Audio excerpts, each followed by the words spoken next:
Ya, Bapak Ibu yang terkasih dalam Tuhan, terima kasih untuk kesempatan yang kembali diberikan kepada saya untuk boleh sharing satu bagian firman Tuhan yang pagi ini diberikan tema atau judul kepada saya, lansia yang terisolir. Tidak mudah karena ini satu isu yang sifatnya sensitif begitu. Ya, tapi biarlah kita semua bisa boleh belajar melihat hal ini dari firman Tuhan yang berkata itu seperti apa. Dan biarlah hanya firman Tuhan saja yang menjadi pedoman kita dalam melihat hal ini. Bapak Ibu yang terkasih dalam Tuhan, bicara tentang lansia yang terisolir. Saya pikir kita semua sudah mengerti maksud dan tujuan dari tema ini. Lansia yang terisolir. Seperti kita tahu, lansia adalah orang yang berada pada lanjut usia atau berada pada usia yang sudah usia emas atau usia lanjut. Sementara terisolir itu adalah bicara tentang bagaimana seseorang yang terisolasi, seseorang yang terasing, dan seseorang yang terpencil, ya seperti itu. Nah, bicara tentang lansia yang terisolasi, ya, maka bukan tidak ada penyebabnya, pasti ada penyebabnya tentu saja, ya.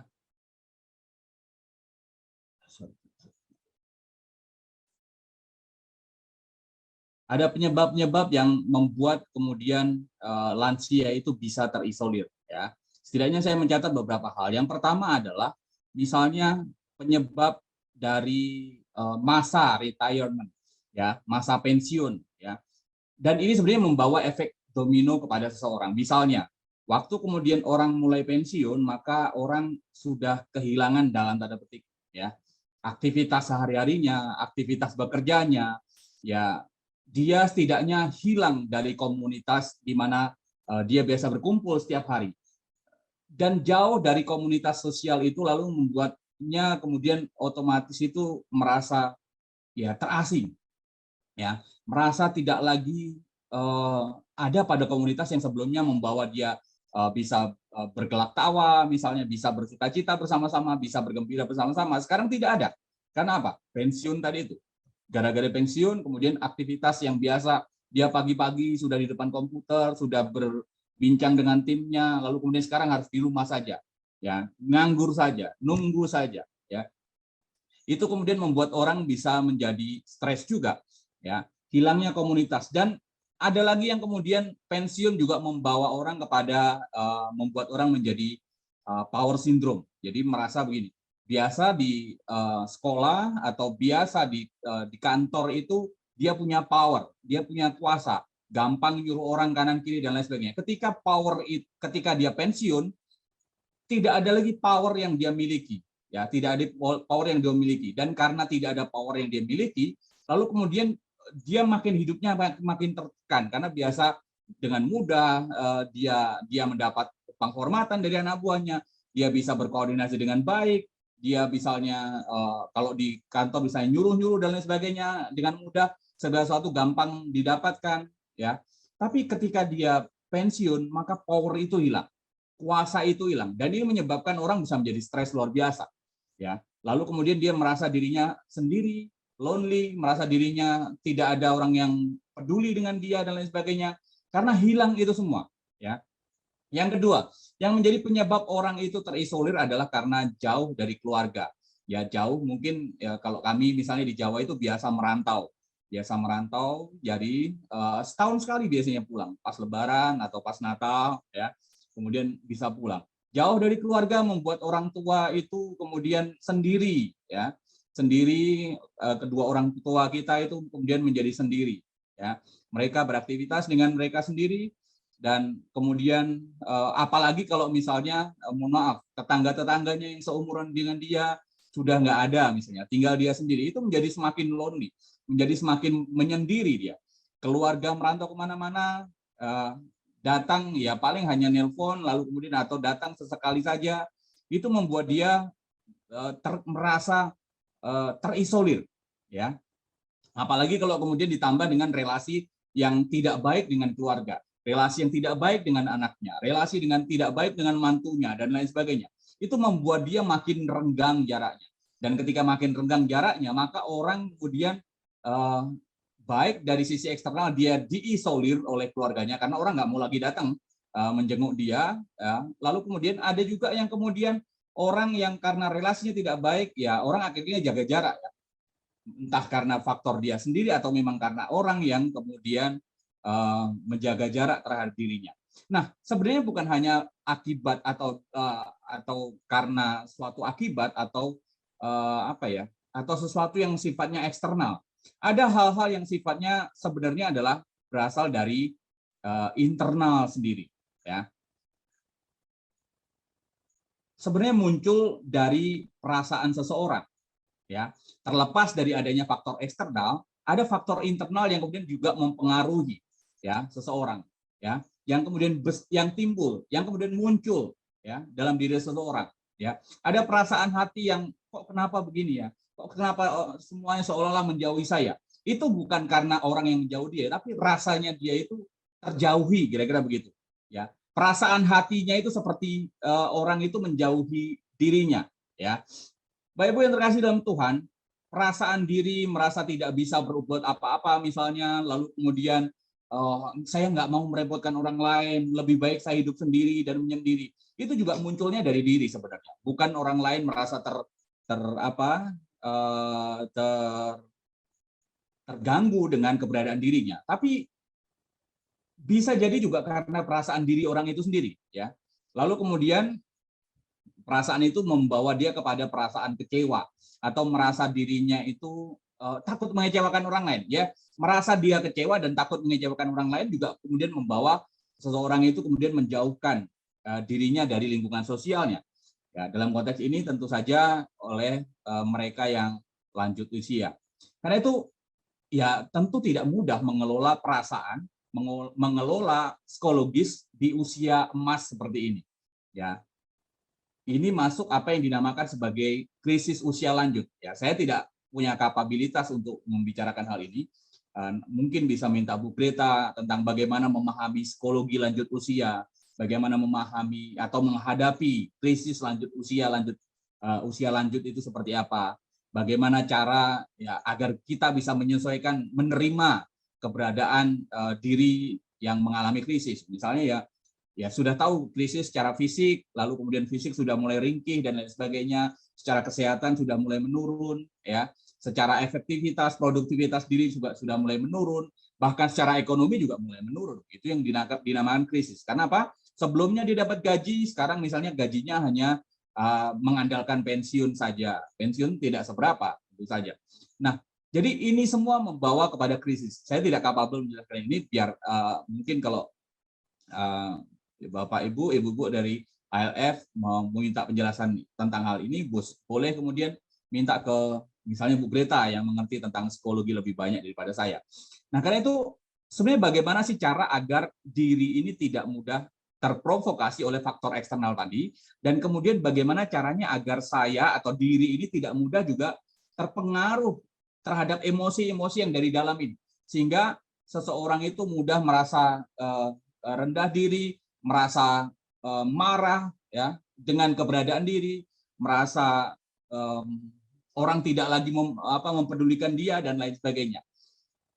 Ya, sekali lagi saya tidak memberikan solusi psikologis, tapi saya ingin mengajak kembali melihat pada panggilan Tuhan kepada mereka yang berusia lanjut ini seperti apa, dan berharap dengan melihat panggilan ini orang kembali kepada tracknya dan tidak melulu memikirkan hal-hal yang sifatnya eksternal maupun pikiran-pikiran subjektif kita, perasaan-perasaan subjektif kita yang mempengaruhi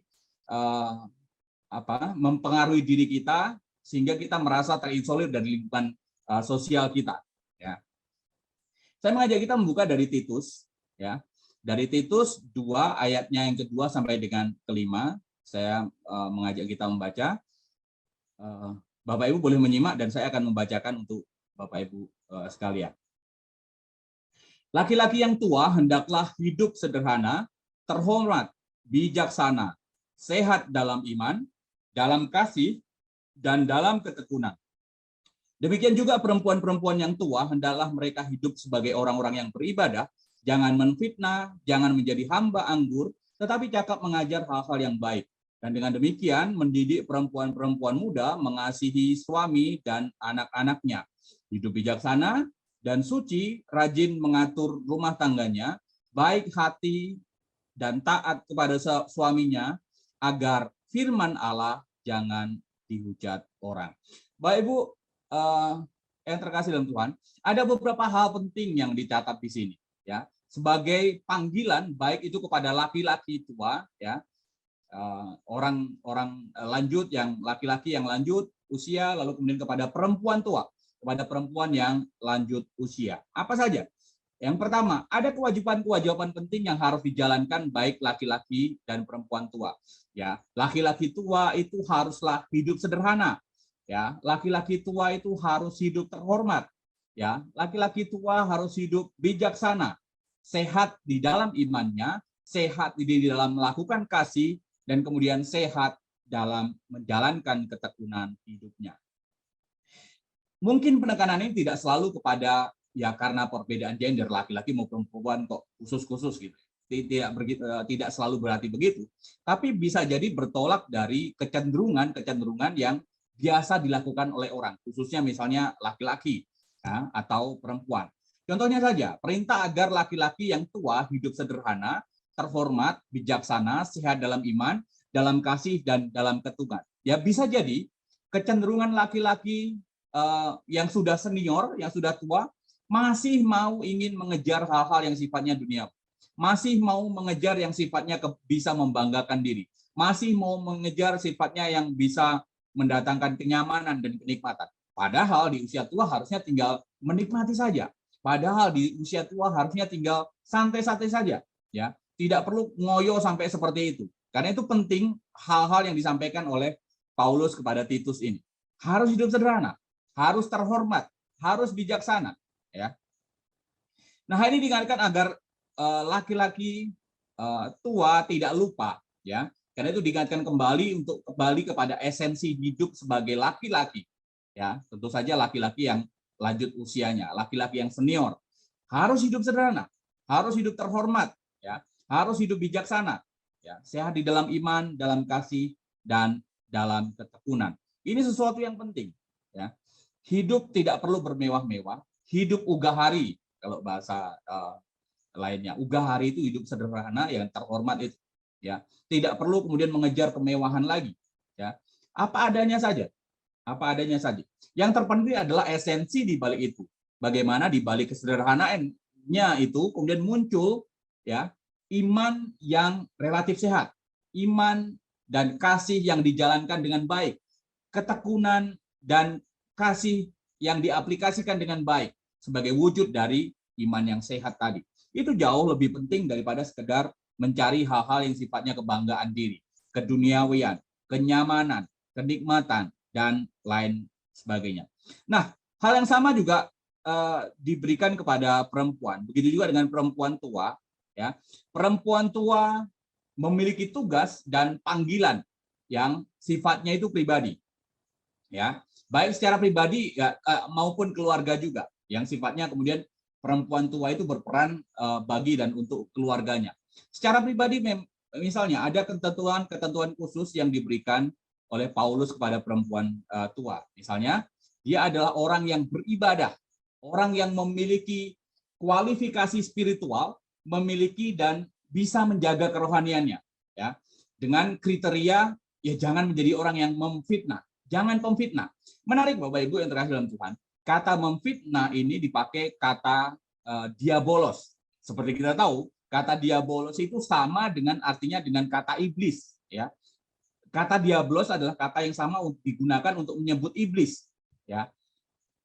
Dengan demikian Paulus ingin menegaskan kepada para ibu-ibu senior, ya, para kaum wanita yang senior, agar jangan menjadi seperti iblis yang tukang fitnah itu. Jangan menjadi diabolos. Jangan menjadi seperti iblis yang menfitnah, ya. Begitu juga jangan kemudian menjadi hamba anggur. Hamba anggur itu sifatnya diperbudak, ya. Orang yang secara pasif menerima perbudakan. Orang yang secara pasif menerima keterikatan. Jadi waktu kemudian bicara tentang jangan menjadi hamba anggur, artinya jangan kemudian kita ini mau diperbudak oleh anggur. Ya. Bicara diperbudak kan bicara keterikatan, bukan kemudian 1 gelas, 2 gelas minum, kemudian nggak boleh. Bukan seperti itu. Tapi yang tidak minum anggur, ya harus minum setiap hari, harus mengonsumsi. Kalau tidak ada efek-efek tertentu, ya itu namanya diperbudak. Ya, jadi bukan diperbudak oleh anggur. Nah, Bapak Ibu yang terkasih dalam Tuhan, itu tadi kualifikasi secara pribadi. Selanjutnya ada kualifikasi secara sosial, bagaimana seorang ibu itu harus berperan sebagai orang tua yang memegang peranan mengajar dan memegang peranan mendidik.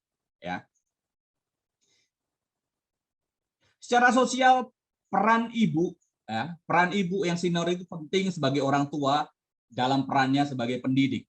Ya, dia haruslah orang yang cakap mengajar, dia haruslah orang yang bukan hanya cakap mengajar, tapi juga bisa mendidik perempuan muda lain.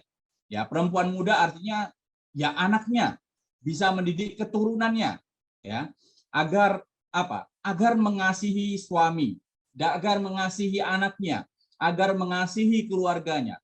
Jadi mendidik bagaimana bukan sekedar mengarahkan mana yang baik dan mana yang buruk, tapi mengajarkan sesuatu yang sifatnya teknis, ya, sesuatu yang sifatnya langsung aplikatif, ya.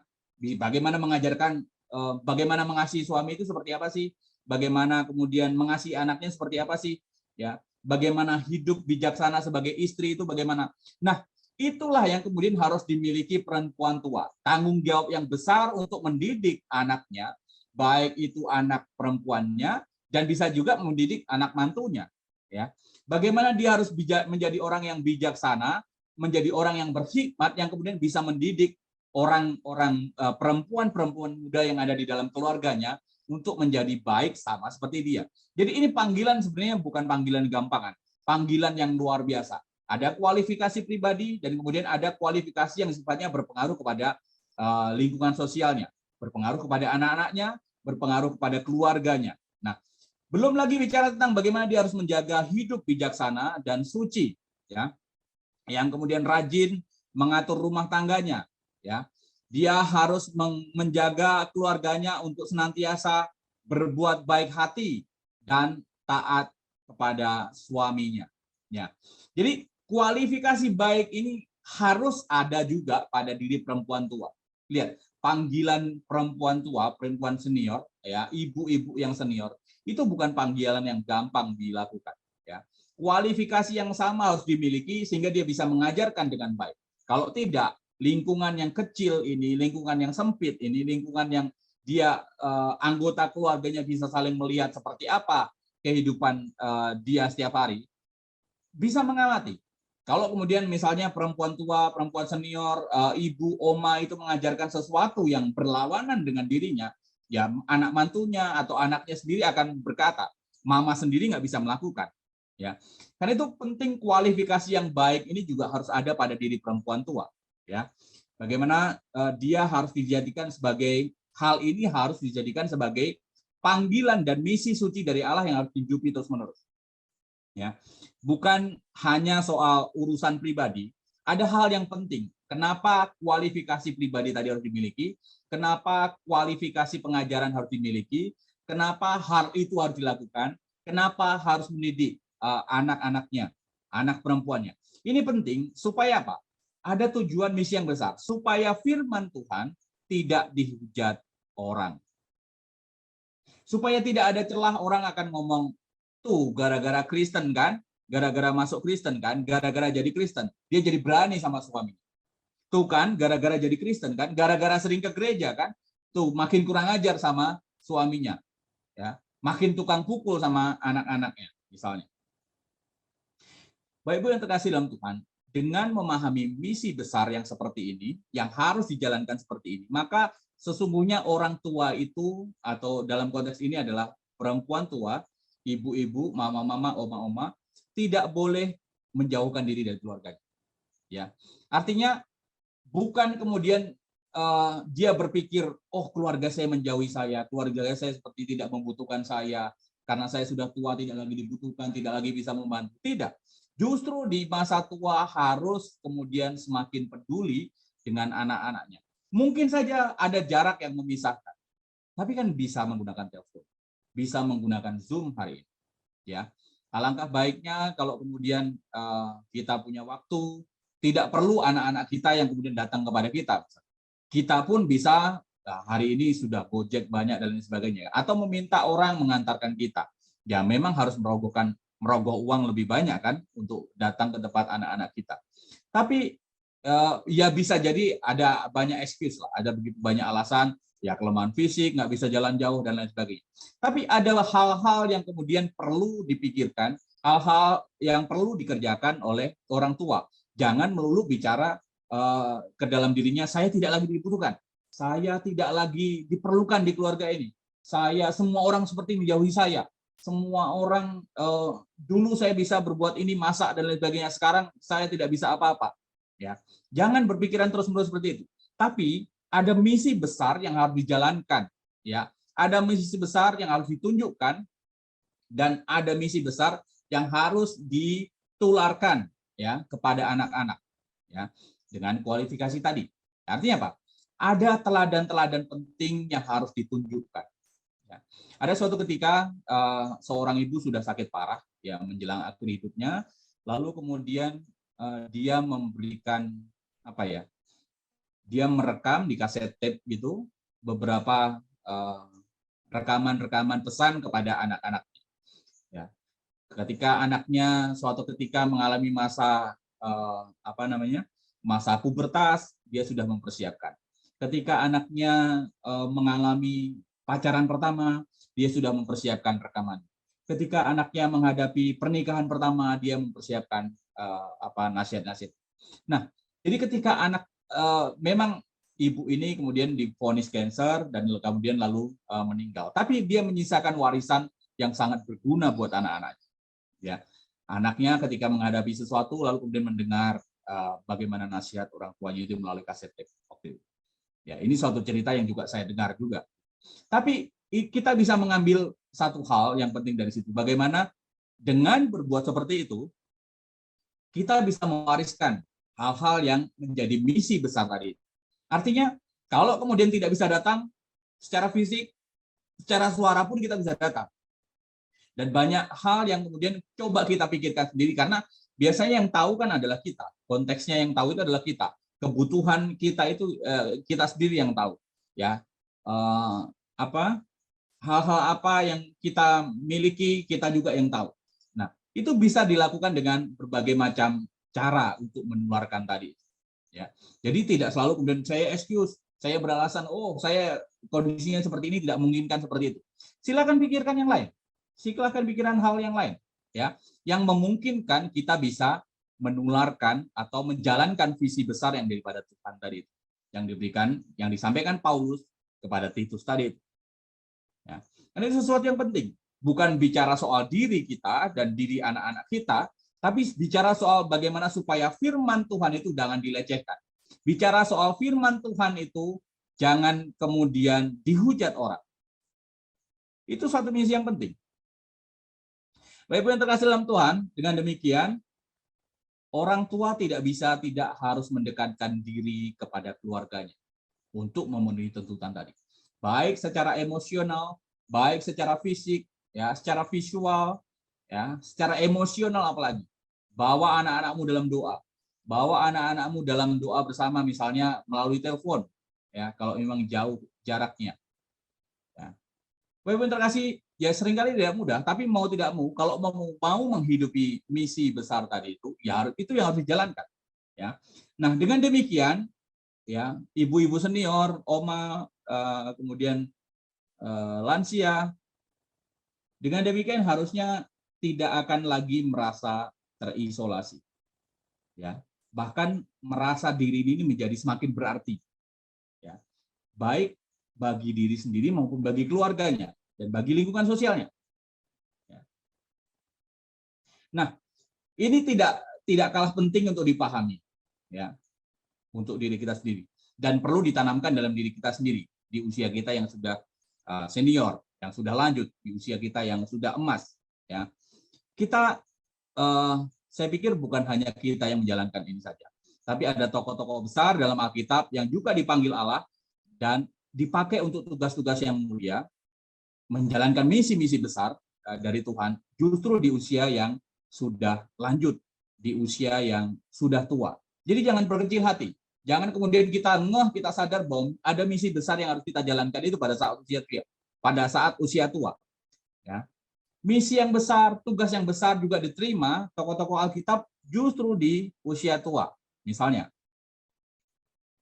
ada Abraham, ya, seperti kita tahu, dia dipanggil oleh Allah untuk meninggalkan negerinya di usia yang cukup tua, 75 tahun. Ada Musa di usia 80, diperintahkan Tuhan untuk memimpin Israel keluar dari tanah Mesir. Ada Yosua di usia 70, diminta Tuhan, ya, untuk menggantikan Musa. Mereka sudah di usia lanjut, ya, baru diminta Tuhan seperti itu. Lalu kemudian ada misalnya Elia, bagaimana menjelang akhir hidupnya diutus oleh Tuhan, ya, untuk menegur Raja Ahab. Bagaimana Yesaya di akhir lanjut hidupnya, ya, dipanggil Allah untuk menubuatkan kedatangan Sang Juru Selamat, Mesias.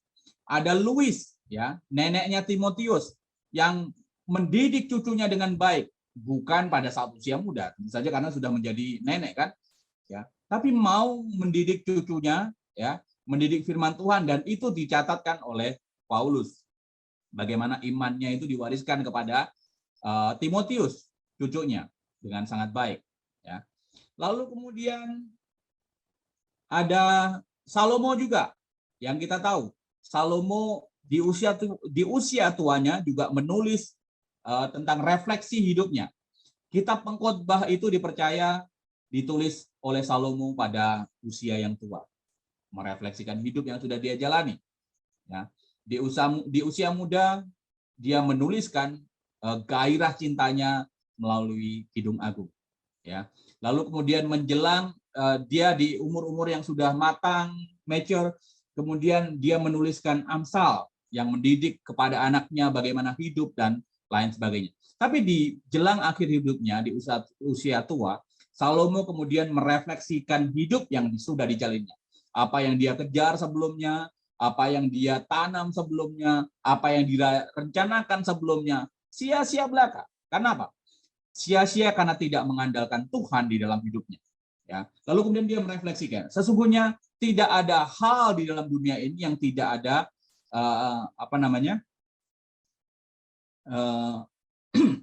intervensi daripada Tuhan. Dalam artian seperti ini. Kalau kemudian Tuhan tidak memberkati, tidak memberikan berkat kepada kita, maka kita tidak mungkin bisa terberkati. Kalau Tuhan tidak mengizinkan, mengaruniakan kita untuk menikmati, ya kita tidak bisa menikmati berkat itu saja. Itu juga, ya. Maksudnya begini, waktu orang diberikan berkat, orang punya banyak uang dan lain sebagainya, ya itu anugerah dari Tuhan kan, berkat dari Tuhan. Tapi jangan lupa, untuk menikmati uang yang banyak tadi, untuk menikmati harta yang banyak tadi, itu pun masih memerlukan anugerah Tuhan. Dan ini direfleksikan oleh Salomo tadi melalui kitab Pengkhotbah. Itu pun masih memerlukan anugerah Tuhan. Ya, punya uang belum tentu bisa menikmatinya. Ya, karena itu menikmatinya pun itu adalah bagian dari anugerah Tuhan. Ya, tidak ada satu hal pun yang terlepas dari anugerah Tuhan. Dan kesadaran-kesadaran reflektif itu tadi diberikan oleh Allah kepada Salomo melalui hikmat-hikmatnya justru ketika Salomo ada di usia tua. Ya. Beberapa waktu lalu saya juga memimpin persiapan sekolah minggu tentang tema satu tokoh penting yang kebetulan saya coba mau bagikan lagi tentang Barzilai. Ya. Barzilai, ya, dengan keputusannya yang tidak populer. Coba kita lihat beberapa hal. Barzilai dicatat sebenarnya tidak banyak namanya disebut, ya. Namun setidaknya ada 9 kali lah, ya. Ya, ada kitab 2 Samuel yang menyebut, 1 Raja-Raja, lalu kemudian Esra yang menyebut, ya. Lalu kemudian juga disebut di Nehemia. Tapi meskipun singkat dan sebentar, apa yang dilakukan oleh Barzilai itu sangat berarti bagi Israel. Ya, secara khusus bagi Daud. Ya, dia dikatakan atau dicatatkan sebagai orang yang kemudian setia, ya, yang orang yang di masa tuanya itu memberikan dukungan kepada Daud, ya, semasa pemberontakan Absalom, di 2 Samuel 17 bisa kita lihat. Bagaimana Barzilai itu kemudian memberikan tempat kepada Daud, bagaimana Barzilai itu melayani Daud dan rombongannya selama pelariannya itu, kemudian di usianya yang senja itu, Barzilai dengan sekuat tenaganya itu membantu mendistribusikan logistik kepada Daud dan orang-orangnya. Ya. Dari sini kita lihat bagaimana sebenarnya bagi Barzilai umur tua itu ya bisalah dijadikan alasan, ya saya kan sudah tua, nggak perlu lagi kemudian membantu sampai seperti itu. Ya udahlah saya kasih uang lah, ya, atau ya sudahlah biarlah yang muda saja. Bisa dia berdalih seperti itu. Tapi tidak, Barzilai tidak melakukan seperti itu. Barzilai di umurnya yang tua justru kemudian bekerja keras mempersiapkan logistik dan memberikan makanan dan tempat tinggal bagi Daud dan rombongannya.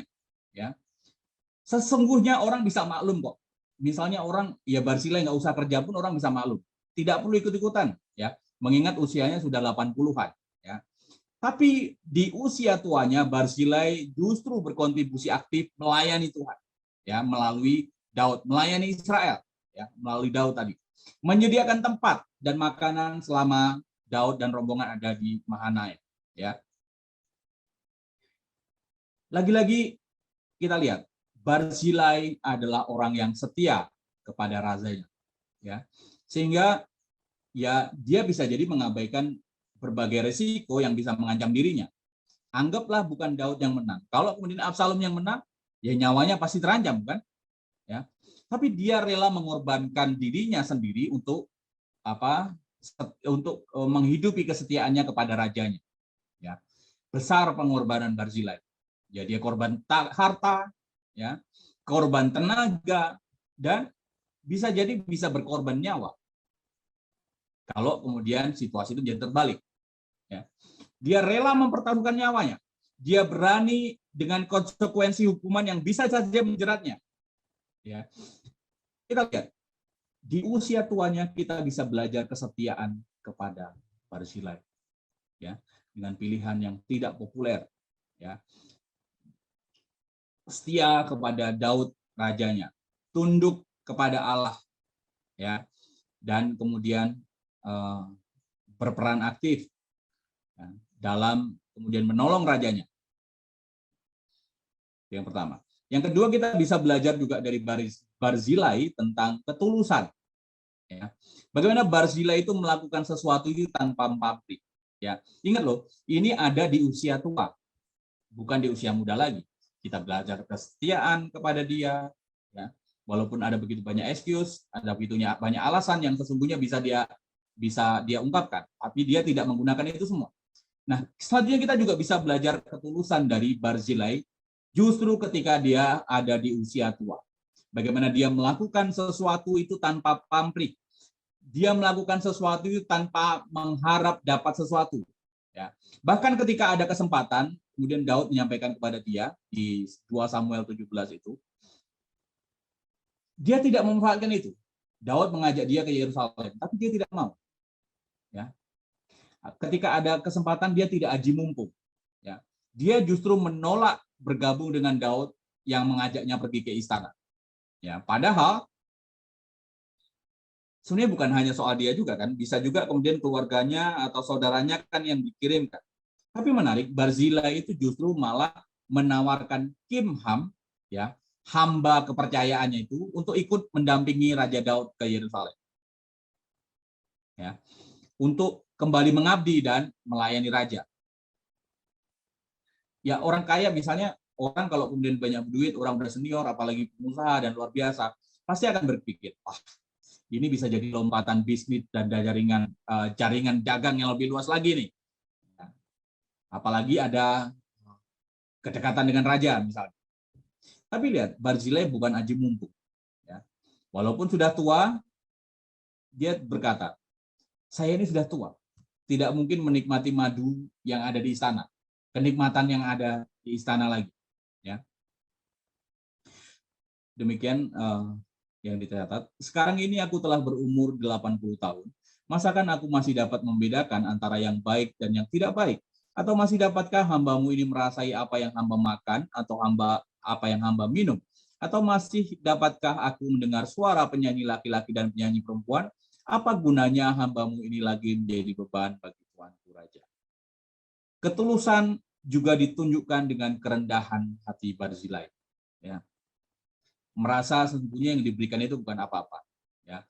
Barzilai tidak merasa berbuat apa-apa, padahal lihat, dia sudah berbuat besar, berbuat apa-apa. Ya. Berbuat besar kepada raja dan rombongannya, ya. Seluruh pasukannya, ya. Memberikan backup logistik dengan baik bagi Daud dan rakyat dan prajurit yang mengikutinya. Ya. Baik Bu yang terkasih dalam Tuhan, betapa luar biasanya Barzilai. Dan saya terberkati. Orang tua tapi bisa menjadi teladan di akhir hidupnya. Tentang kesetiaan, tentang ketulusan, dan dia adalah seorang yang kita tahu, seorang kaya yang kemudian juga melayani. Ya.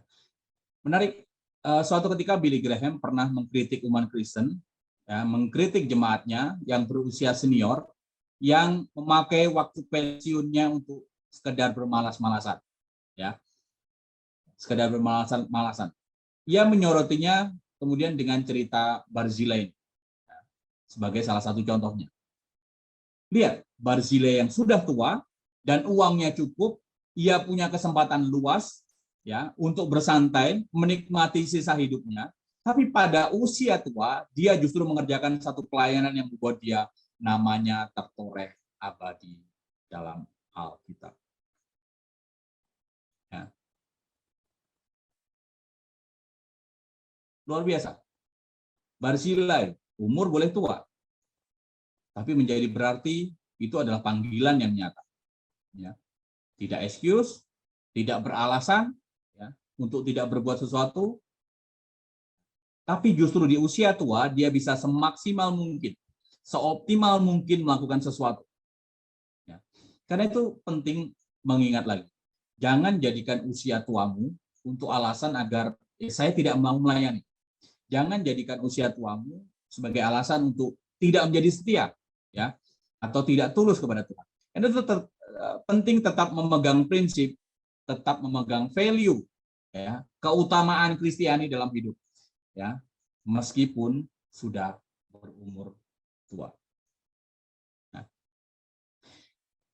begitu juga dalam kalau kita kembalikan kepada yang tadi, dalam menghidupi panggilan sebagai baik laki-laki senior maupun perempuan yang senior. Penting untuk kemudian tetap menghidupi hal ini. Tetap menjadi setia, tetap mau melayani, tetap optimal melayani. Ya. Tidak melulu bicara soal diri saya, diri saya, diri saya. Ya. Karena itu yang justru membuat seseorang itu menjadi terpuruk. Justru membuat orang itu menjadi merasa terasing. Lebih banyak kepada perasaan dirinya. Nah, Bapak Ibu, saya juga mengajak sekilas saja kita akan melihat beberapa tokoh-tokoh penting dunia yang juga dipakai Tuhan di usia senjanya, di usia tuanya.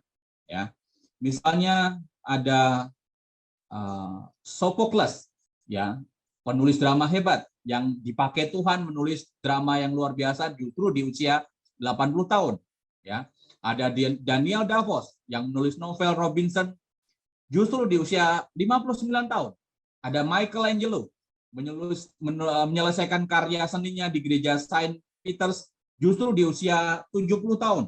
Ya, ada Rembrandt, seorang pelukis hebat, ya, yang menyelesaikan karya lukisnya justru menjelang akhir hidupnya. Ya, tidak itu saja, masih ada beberapa nama yang penting. Misalnya, ya ini saya dapat dari browsing, ya, di beberapa literatur muncul nama-nama ini. Ada Albert Einstein misalnya, ya. Bagaimana dia menemukan berbagai penemuan penting justru ketika di usia lanjut. Ada Maurice, ada Gladstone, ada Gandhi yang memimpin India juga pada saat usia lanjut, ya. Dan ada Adenauer, ya, yang menjadi kanselir Jerman di usia 63 tahun. dan bertugas selama 14 tahun, dan sebagainya. Baik-baik terkasih dalam Tuhan, kata kunci untuk mereka semua adalah produktif. Produktif bukan hanya bicara tentang kategori yang disebutkan oleh pemerintah. Oh, usia produktif itu usia 14 sampai dengan 45 tahun. 14 sampai 50 tahun misalnya. Tidak. Produktif harus kita hidupi dan jalankan bahkan lebih dari 50 tahun. Bahkan sampai akhir hidup kita harus tetap produktif. Ya. Tetap produktif seperti apa? Tetap beraktivitas, tetap berkarya, tetap menghasilkan sesuatu, tetap berimajinasi, tetap berolah pikir, tetap bereksperimen, tetap beraksi nyata. Ya.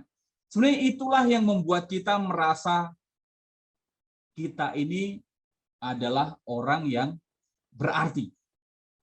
Dan kalau kita sudah merasa kita adalah orang yang berarti, maka tidak ada pikiran kita kemudian kita ini terisolasi. Ini belum bicara tentang bagaimana pelayanan kita kepada Tuhan, bagaimana pengabdian kita kepada Tuhan melalui karya yang kita berikan. Belum bicara itu. Tapi perasaan kita dengan kita menjadi berarti bagi banyak orang, itu menolong kita membawa percaya diri kita bahwa kita ini tidak sedang terisolir, ya, baik oleh faktor eksternal maupun oleh rasa subjektif kita. Karena itu penting menghidupi hal-hal ini. Tetap produktif di usia senja, penting. Beberapa waktu lalu saya juga kemudian membaca salah satu judul artikel di Kompas. Ya. Saya ambil footnote-nya saja. Saya ambil catatan di dalam fotonya. Ada satu ibu-ibu yang justru di usia tuanya dia tidak mau terisolir dan menyibukkan dirinya dengan berbagai aktivitas. Saya pikir ini satu yang penting. Namanya adalah Jane Patiasina. Umurnya 71 tahun. Justru di usia senjanya dia itu semakin sibuk, ya. Justru di saat semua orang merasa kesepian selama pandemi Covid, dia justru merasa ini adalah sebuah aktivitas yang dia mengisi dengan aktivitas yang justru semakin sibuk, ya. Setiap hari dia rajin ikut berbagai diskusi online, kemudian mengikuti diskusi dan acara rutin seperti mengajar juga di gereja, di sekolah minggu, dan mengikuti acara-acara di gerejanya secara daring. Saya pikir menarik. Ya. Hari ini usia itu bukan lagi batasan untuk kita belajar.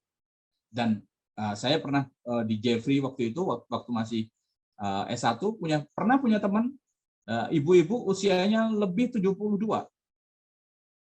Ya, yang kuliah sama-sama dengan kami. Walaupun ya keterbatasan untuk menerima mencerna apa yang disampaikan dosen, tapi dia masih kuat dalam artian masih semangat untuk mengikutinya. Walaupun kalau Bapak Ibu tahu itu di Jeffrey itu tidak ada lift. Di Jeffrey itu ada sampai lantai 4 itu ibu itu rela dia berjalan setiap hari naik tangga, ya. Saya pikir luar biasa. Nah, begitulah hari ini. Harusnya tidak lagi ada alasan bagi kita untuk kemudian tidak mengisi hidup itu secara produktif. Setidaknya dengan kita belajar mandiri, ya. Apa sih yang tidak ada di YouTube? Ya, kita bisa belajar pengembangan diri di sana, kita bisa belajar teologi di sana, kita bisa mendengarkan khotbah di sana, kita bisa mendengarkan seminar filsafat di sana, ya. Kita bisa mengikuti acara-acara online bahkan yang live di sana juga.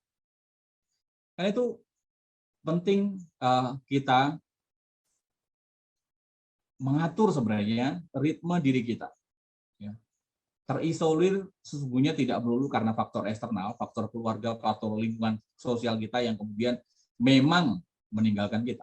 Tapi jangan lupa, perasaan-perasaan ketakutan kita pun bisa menjadi musuh besar kita dan kemudian membawa kita merasa seperti terisolir juga.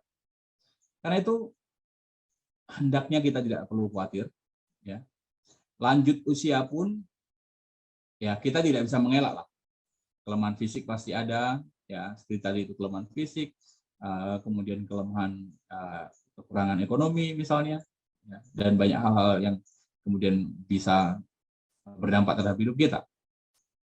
Tapi jangan lupa, sebagai lansia kita ini masih punya kekuatan batin, ya, spiritual, yang bisa mendorong untuk mengembangkan potensi diri kita untuk menjadi berarti, setidaknya bagi keluarga. Dan memang nyatanya itu adalah panggilan kita, bukan? Karena itu, marilah kita serahkan hidup kita kepada Tuhan. Ya, seperti kata Rasul Petrus, serahkanlah segala kekhawatiran kepadanya, sebab dialah yang sesungguhnya memelihara kita. Kiranya Tuhan berkati kita dan Tuhan menolong kita. Mari kita berdoa. Bersyukur ya Tuhan untuk firman-Mu, kiranya Tuhan memeteraikan firman-Mu dalam diri kami, dan kami boleh terus menghidupi prinsip firman Tuhan, dan kami boleh tertolong oleh Tuhan dalam menghidupi hidup kami yang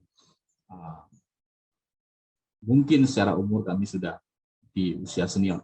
Karena itu Tuhan, tidak ada yang bisa menguatkan kami, tidak ada yang menghibur kami tanpa kecuali Roh Kudus sendiri yang menolong kami. Terima kasih ya Tuhan, pimpin kami, tolong kami. Di dalam Kristus Yesus Tuhan kami hidup, kami berdoa. Amin. Ya, terima kasih Pak Slamet untuk renungannya. Memang kita akan memasuki usia lansia, tapi biarlah di usia lansia kita tetap terus dapat melakukan karya Tuhan di dalam kehidupan kita, sehingga kita tetap berguna bagi sesama. Tua tetapi tetap berguna dan berarti bagi sesama, terutama di dalam melakukan kehendak Tuhan. Ya, ada sesi tanya jawab nggak ini Kak Marley?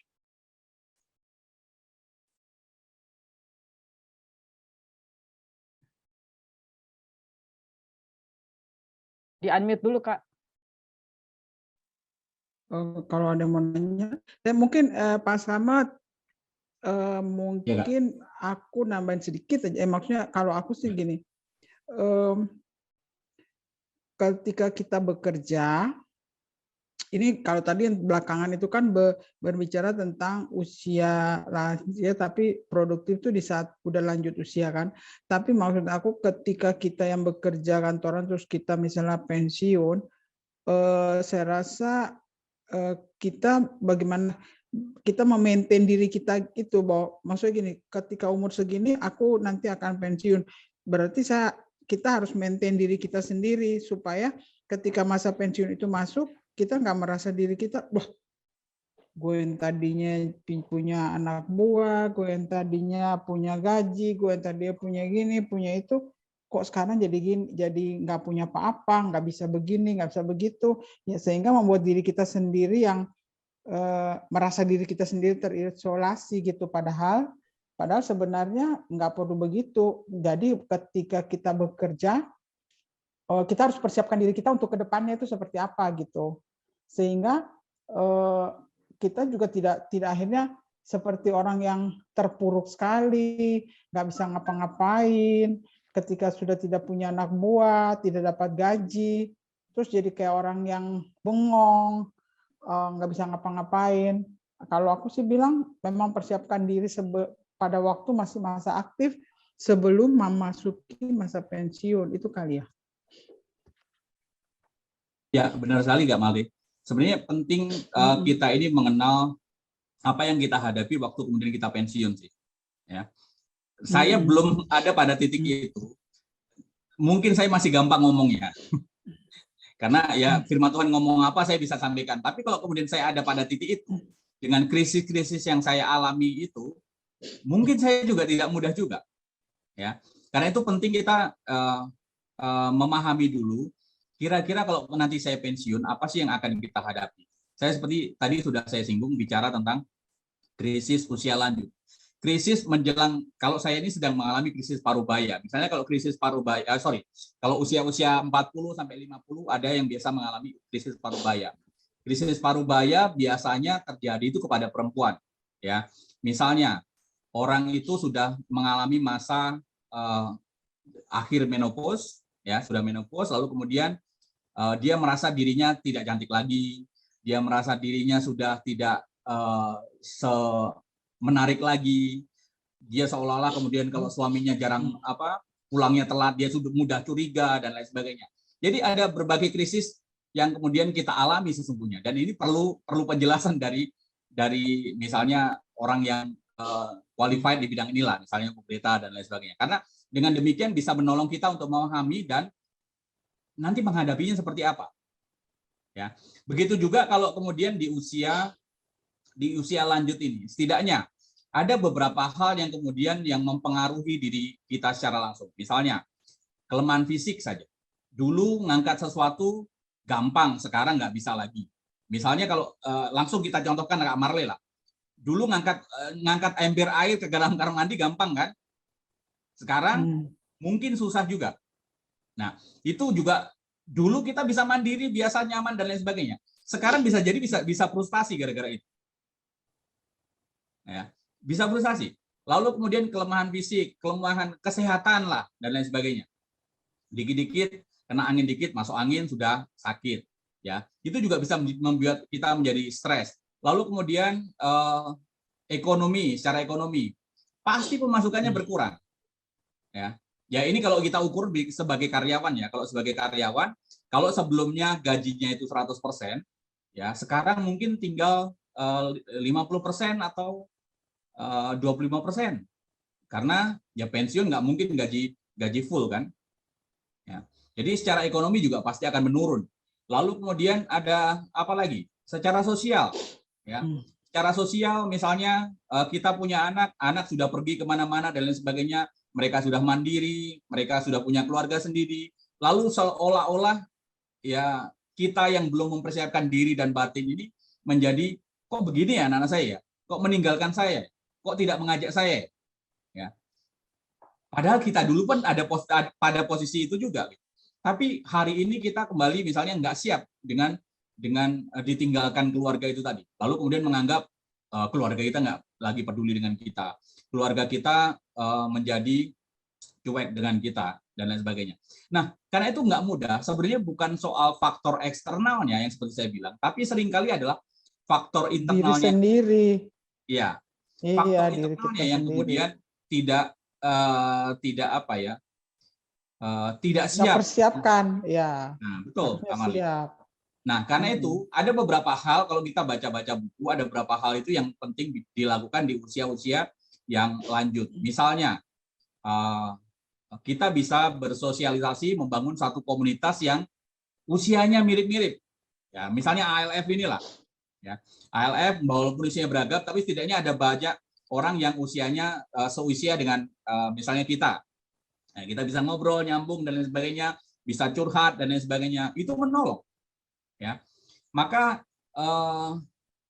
ada beberapa orang memilih memang tinggal di panti jompo. Di panti jompo bukan dalam rangka dia memang mau tinggal, tapi menariknya dia mau melayani di sana. Ya, dia bisa mengaktualisasikan dirinya di sana dan kemudian dia juga menemukan komunitasnya di sana. Jadi bukan dia menjadi objek kasih orang, tapi dia menjadi subjek yang mengasihi. Beda lagi. Tapi ya. Itu panggilan. Nah, betul. Iya, nggak semua orang bisa kayak gitu. Ya. Nah, makanya ada hal-hal yang kemudian kita perlu pertimbangkan lagi, ya. Misalnya ada orang lagi yang kemudian membaktikan dirinya di panti asuhan, ya. Banyak hal atau membaktikan hidupnya misalnya ke organisasi-organisasi sosial, ya. Dengan begitu dia secara psikologis terpenuhi, ya. Hidupnya masih bisa menjadi berarti secara psikologis. Secara psikologis dia bisa masih merasakan hidupnya bisa membantu banyak orang, ya. Secara psikologis dia menjadi ya tetap percaya diri dalam artian ya tidak merasa dia terisolir dari lingkungan sosialnya karena dia merasa hidupnya masih berarti kok, gitu. Walaupun di usia sudah lanjut. Jadi pentingnya itu. Nah, mungkin Bapak Ibu yang lain atau boleh men-sharingkan tentang hal ini. Enggak semuanya, karena saya belum mengalami di titik itu. Kak Mali sendiri boleh sharing mungkin? Ya kalau aku sih sebenarnya pas 2013 itu kan saya masih bekerja sebenarnya di perusahaan Korea, di mana di saat itu ya aku sih nggak sombong, tapi salah satu orang yang menjadi orang kepercayaan gitu. Tapi ketika di 2013 itu mama saya meninggal, nah karena saya kan sendiri, saya berpikirnya lain gini, saya tinggal di Karawaci, mama saya udah nggak ada, kan waktu itu kan mama saya sempat sakit 3 bulan tuh. Saya mau berhenti waktu itu, mau berhenti bekerja waktu itu, udah ngobrol sama Pak Bigman waktu itu sama Bu Greta, tapi Pak Bigman bilang jangan, karena gini, kebanggaan seorang ibu ketika melihat anaknya bekerja gitu. Jangan sampai ketika kamu berhenti bekerja justru membuat mama kamu menjadi lebih down lagi. Tapi di satu sisi saya melihat kok mama saya sendiri di rumah dalam keadaan yang sakit gitu. Nah, jadi itu apa dilema yang apa bergejolak itu antara mau berhenti bekerja, tinggalin temanin mama, tapi di satu sisi Pak Bigman bilang jangan, nanti mamamu justru drop di situ. Akhirnya ya bertahan walaupun sulit gitu selama 3 bulan. Nah, itu kan harus berangkat pagi, pulangnya malam. Tapi ketika mama saya meninggal, saya mengambil satu keputusan bahwa yang penting selama 3 bulan mama saya sakit, saya sudah melayani dia, dan saya punya permintaan cuma satu. Kalau Tuhan mau ambil dia, Tuhan ambil ketika hari Sabtu. Maksudnya Sabtu atau Minggu ketika saya tidak bekerja gitu. Jadi jangan sampai Tuhan ambil dia ketika saya lagi di kantor gitu. Sebenarnya banyak kejadian sih ketika saya di kantor, dia jatuh, dia ditabrak, pokoknya banyak kejadian. Tapi saya bilang Tuhan kalau boleh ambil dia ketika saya di rumah gitu, ada sama dia. Nah itu apa Tuhan jawab gitu, Tuhan jawab doa saya. Jadi mama saya meninggal itu pas hari Sabtu. Hari Sabtu ketika saya di rumah, dia meninggalnya juga di dalam di pundak saya. Jadi semua Tuhan jawab gitu loh. Tuhan jawab tepat pada waktunya. Dan pada saat mama saya meninggal itu ada tawaran dari perusahaan, karena ini perusahaan Korea, ada perusahaan Korea lain yang mau masuk, jadi mengganti manajemen. Nah, ada tawaran kalau kamu sudah bekerja di atas 5 tahun, kamu ada dapat istilahnya perhitungannya sekian. Nah, saya berpikir gini, mama saya meninggal, ada tawaran tepat pada waktunya, mama saya sudah nggak ada, tinggal saya sendiri. Ngapain saya mesti berangkat subuh jam 6, jam 5, pulang nanti jam 10 sampai rumah hanya untuk sesuap nasi saya. Sementara umur kan akan bertambah. Kita menikmati cuma 1 piring nasi, tapi kita tenaganya terkuras untuk waktu di jalan gitu. Nah, di saat itu saya ambil keputusan untuk berhenti bekerja. Tapi saya siap bahwa dengan risiko saya berhenti bekerja, saya nggak ada upah, tapi saya akan menikmati menjalani hari-hari saya gitu. Jadi dan ketika mama saya udah meninggal 2013 itu, saya ambil keputusan 2014 menjual rumah dan pindah ke sini, dan ya saya nikmati ini. Nah, perjalanan ke sininya ini ya harus di-maintain terus gitu. Jadi bukan cuma nganggur di rumah bengong, tapi walaupun di rumah tidak dalam arti mengerjakan pekerjaan di rumah, tapi ada pelayanan, ada bertemu dengan orang-orang, tetap komunitas terjaga semua. Jadi tidak jadi pikun atau jadi kayak orang bego di rumah yang apa gitu, tapi tetap menjalani hidup itu walaupun sendiri gitu. Jadi ya buat saya sih nggak ada masalah sih kalau bilang kita lansia. Saya sih kalau sekarang ini kan saya udah mau masuk 64. Bukan umur yang pendek gitu loh, satu umur yang perjalanan yang cukup panjang juga gitu. Tapi buat saya rasa ini bagaimana kita memaintain diri kita gitu loh, sehingga tidak terpuruk bahwa gue sendiri, apalagi kemarin pandemi, waduh nggak kemana-mana kan, tapi kan kita bisa tetap berhubungan dengan orang lewat Zoom, lewat handphone apa segala kan gitu. Jadi memang sih persiapan diri itu lebih penting kalau aku bilang gitu. Itu aja kali Kak. Oke Kak Malik, terima kasih sharingnya. Pak Ya, Slamet, saya pikir ya. Udah ya, saya mau nanya.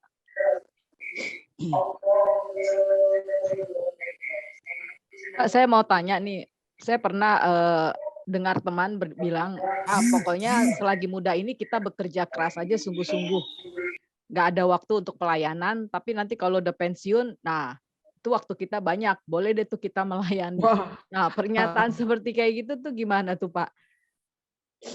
Kalau saya sih begini wah sih, Bu. jangan. Itulah. Kalau kemudian pembiasaan diri, kemudian coba mengaktualisasi diri, kalau kemudian tidak dikerjakan sejak dari muda, kemungkinan di usia tua pun kita akan banyak Enggak. excuse lagi. Kalau di usia muda saja kita sudah banyak excuse, wah sibuk lah, melakukan banyak ini dan itulah, lalu kemudian beralasan dan kemudian sehingga itu membuat kita tidak mau melayani. Apalagi di usia tua yang begitu banyak keterbatasan, begitu banyak kemudian kendala, begitu banyak hal-hal yang kemudian bisa membuat kita tidak lagi memiliki kesiapan untuk kemudian bisa melayani. Nah, saya pikir gitu, gini, apa namanya, bukan bicara soal apa ya, soal waktunya. Coba kita berpikir, kadang-kala kita berpikir, oh nanti sajalah di usia tua saja kemudian kita baru melayani. Ya kalau kemudian kita sampai usia tua. Kalau tengah jalan lewat. Justru kalau kemudian kita berpikir begitu, ya kalau mohon maaf lah, amit-amit bukan sedikit. Hari ini hamba Tuhan, misalnya di Tulungagung di tempat saya itu usianya sama seperti saya. Dia meninggalkan istri dan anaknya karena COVID kemarin. Ya, lalu kemudian ada dosen saya yang umurnya tidak jauh dengan Bapak Ibu lah kira-kira. Meninggalkan anaknya juga gara-gara masuk angin, tapi sebenarnya serangan jantung. Meninggalkan 2 anak, 1 istri, ya dan tempat pelayanan. Padahal Februari lalu saya baru bertemu dengan dia. Ya. Artinya siapa yang bisa melihat hidup kita ini sampai di titik tua itu? Kalau kemudian kita tidak mulai hari ini dengan melayani, apakah hidup kita menjamin di usia tua kita bisa melayani? Atau, ya. Kalau kemudian itu 2 hal. Yang ketiga adalah kenapa kita tidak berpikiran justru di saat kita optimal, kita maksimal, kita memberikan sesuatu yang lebih kepada Tuhan melalui menjalankan pelayanan Tuhan. Kalau kemudian di usia tua, mohon maaf lah, mungkin saja kita ya seolah-olah memberikan yang sisa-sisa saja kan. Jadinya seperti itu. Padahal kita sedang memberikan kepada Tuhan. Karena itu melayani itu bukan soal batasan tertentu. Kalau muda foya-foya saja jalankan aktivitas dan lain sebagainya, baru tua melayani Tuhan. Ya, tidak bisa seperti itu menurut saya. Karena itu melayani itu perlu dimulai bahkan sejak dini. Anak-anak kita di GRI pun diajarin kan melayani. Ya, apalagi filosofi kita di GRI adalah semua melayani semua. Artinya tidak ada satu titik di mana orang tidak melayani. Semua harus saling melayani. Maksudnya semua harus berbuat untuk melayani. Ya, tidak ada batasan umur di sana. Nah, karena itu penting, melayani Tuhan adalah sebuah, menyadari bahwa pelayanan kepada Tuhan itu adalah sebuah kesempatan. Ya. Kalau kemudian kita tidak menjalankan kesempatan, maka kata Pak Bigman adalah yang rugi itu kita sesungguhnya. Ya. Yang rugi itu kita. Karena itu sejak dini, kapanpun kita diberikan kesempatan, manfaatkan kesempatan itu. Ya. Jangan kemudian contohnya saya pernah kemudian di satu gereja waktu saya masih di Bali ngambek nggak melayani, ya. Tapi Tuhan menarik, Tuhan kirimkan orang yang jauh lebih hebat daripada saya untuk melayani. Waktu itu konteksnya pelayanan musik tentu saja. Ya, saya satu-satunya orang yang bisa main musik di tempat itu dan saya melayani semua ibadah. Tapi suatu ketika saya tersinggung dengan majelis lalu saya tidak mau melayani. Dan menariknya Tuhan gantikan saya dengan orang yang jauh lebih hebat daripada saya. Pada akhirnya, Tuhan seperti menendang saya. Siapa sih lu? Siapa sih kamu? Pelayanan bukan milikmu. Pelayanan milik Tuhan. Dan Tuhan bisa pakai siapa saja. Ya. Jadi, itu sih Bu. Alangkah baiknya sejak dini, sejak muda sudah penting melayani.